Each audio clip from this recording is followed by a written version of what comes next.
Bayangkan sebuah kapal raksasa terapung di tengah lautan banjir besar. Air menutup bumi, langit gelap, dan semua kehidupan di daratan musnah.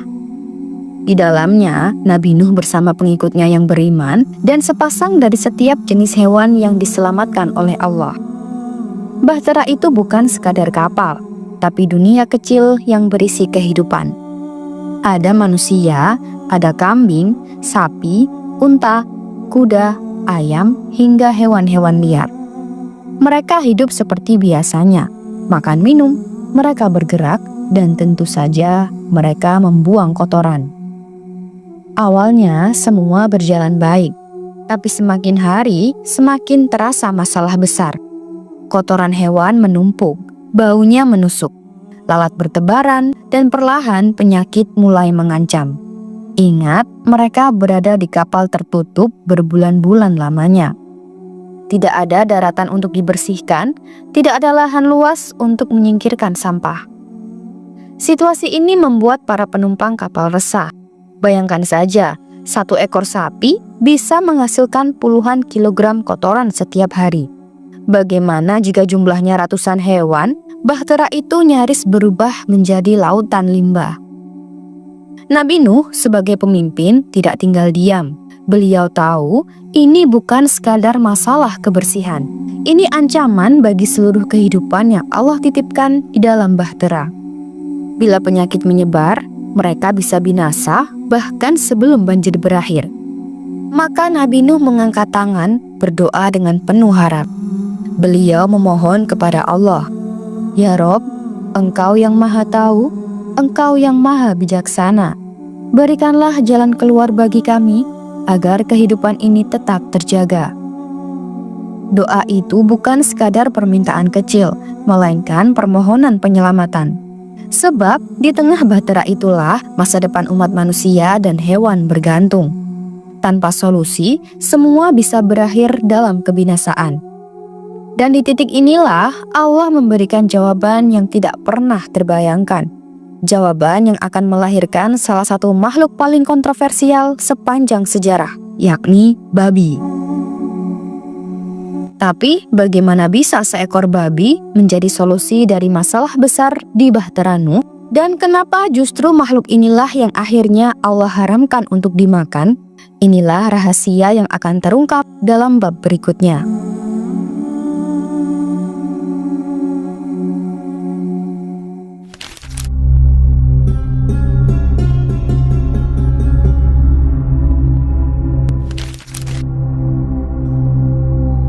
Doa Nabi Nuh akhirnya dikabulkan.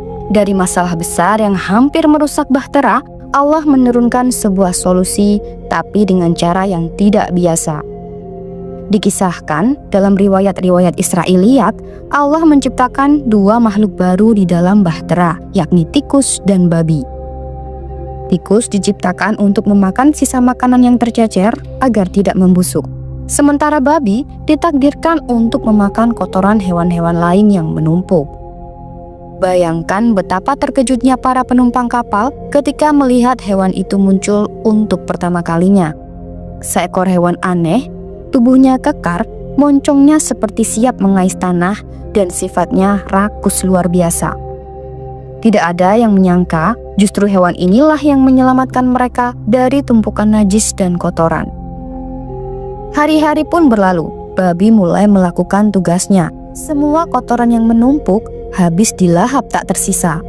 Bau yang tadinya menusuk berangsur hilang.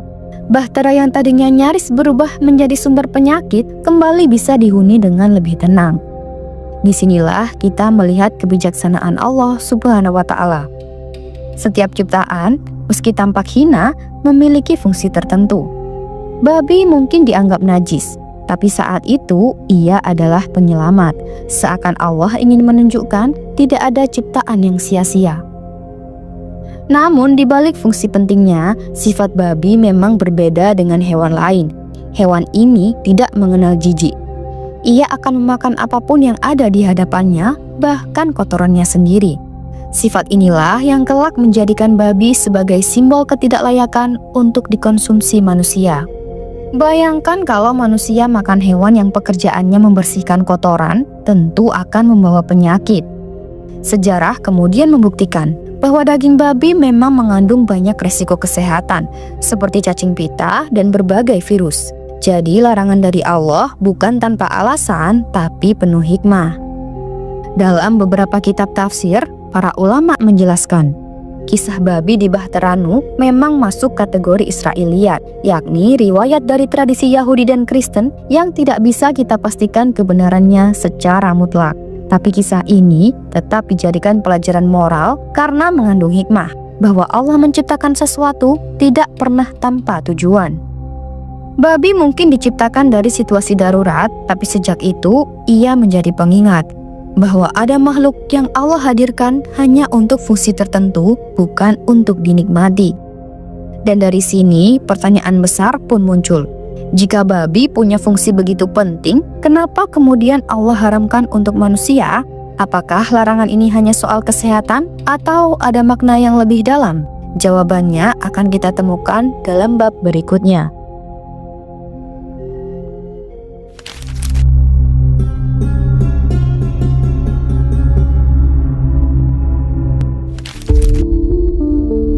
Setelah peristiwa di Bahteranu, babi menjadi bagian dari sejarah manusia.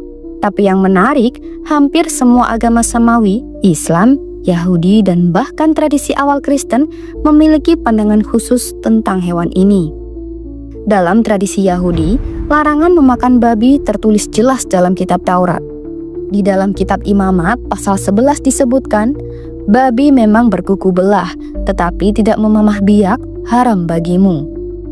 Artinya, bagi orang Yahudi, babi bukan sekadar hewan kotor, tapi juga simbol ketidaktaatan. Sampai hari ini, umat Yahudi yang taat tidak akan menyentuh daging babi. Lalu, dalam agama Islam, larangan itu ditegaskan kembali dengan sangat tegas dalam Al-Quran. Allah SWT berfirman, "Diharamkan bagimu bangkai, darah, daging babi, dan hewan yang disembelih bukan atas nama Allah." Quran Surat Al-Ma'idah ayat 3. Ayat ini bukan hanya sekali disebut, tapi berulang-ulang dalam beberapa surah menunjukkan betapa seriusnya larangan ini. Yakni Quran Surat Al-Baqarah ayat 173, Quran Surat Al-An'am ayat 145, dan Quran Surat An-Nahl ayat 115. Menariknya, larangan ini bukan sekadar soal kesehatan, tapi juga soal ketaatan. Allah ingin mengajarkan bahwa ada hal-hal yang tidak boleh kita lakukan, meski kadang kita tidak tahu alasannya secara ilmiah. Terus bagaimana dengan agama Kristen? Di masa Yesus, larangan babi masih berlaku. Injil Matius menceritakan kisah Yesus yang mengusir roh jahat, lalu memasukkannya ke dalam kawanan babi, hingga babi-babi itu berlari dan mati di danau. Kisah ini seakan menegaskan bahwa babi memang identik dengan ketidakbersihan rohani. Namun, seiring waktu, sebagian umat Kristen modern tidak lagi memegang teguh larangan itu. Tradisi Paulus dalam Perjanjian Baru menyatakan bahwa makanan bukanlah yang menajiskan, melainkan apa yang keluar dari hati manusia. Dari sinilah banyak orang Kristen sekarang memperbolehkan daging babi. Dari sini kita belajar sesuatu yang menarik. Agama Yahudi tetap mengharamkan babi. Agama Islam mengharamkan babi dengan tegas. Agama Kristen awal melarang, tapi sebagian besar umat Kristen modern saat ini memperbolehkannya. Artinya, meskipun pandangan berbeda-beda, babi sejak dahulu selalu menjadi hewan yang kontroversial. Ia bukan sekedar hewan ternak biasa. Ia punya makna simbolis dalam agama-agama besar dunia. Dan dari sinilah muncul pertanyaan berikutnya. Apakah larangan babi hanya sebatas aturan agama? Ataukah ada hikmah yang lebih dalam yang bisa kita pahami dari sisi kesehatan, sains, dan kehidupan manusia? Jawabannya ada dalam bab selanjutnya.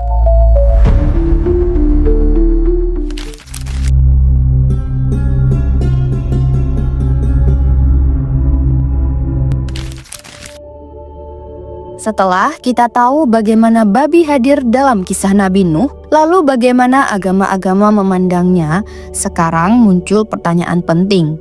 Mengapa Allah benar-benar mengharamkan hewan ini untuk manusia? Larangan dari Allah Subhanahu wa Ta'ala tentu bukan tanpa alasan. Dalam Islam, setiap perintah dan larangan punya hikmah, meski kadang tidak langsung bisa kita pahami. Babi adalah salah satu contoh nyata. Mari kita lihat dari sisi sains dan kesehatan. Babi dikenal sebagai hewan yang sangat rakus, tidak pilih-pilih makanan, bahkan rela memakan kotorannya sendiri. Karena sifat itu, tubuhnya menjadi sarang berbagai penyakit. Para ahli kesehatan menemukan bahwa daging babi rawan mengandung parasit berbahaya seperti cacing pita atau Taenia solium dan virus mematikan seperti swine flu. Bahkan dalam sejarah modern, banyak wabah penyakit berawal dari peternakan babi. Inilah mengapa Allah mengharamkan babi, bukan sekadar karena jijik, tapi demi melindungi manusia. Dan kalau dipikir-pikir, larangan itu justru bukti kasih sayang Allah.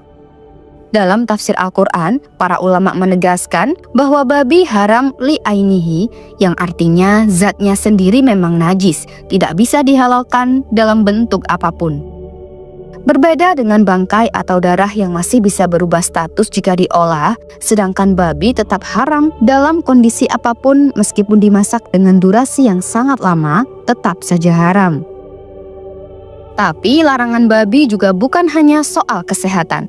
Ada sisi spiritual di dalamnya. Allah ingin menguji apakah manusia mau tunduk kepada aturannya meskipun kadang tidak paham alasannya, sebab hakikat iman bukan sekadar logika, melainkan juga ketaatan.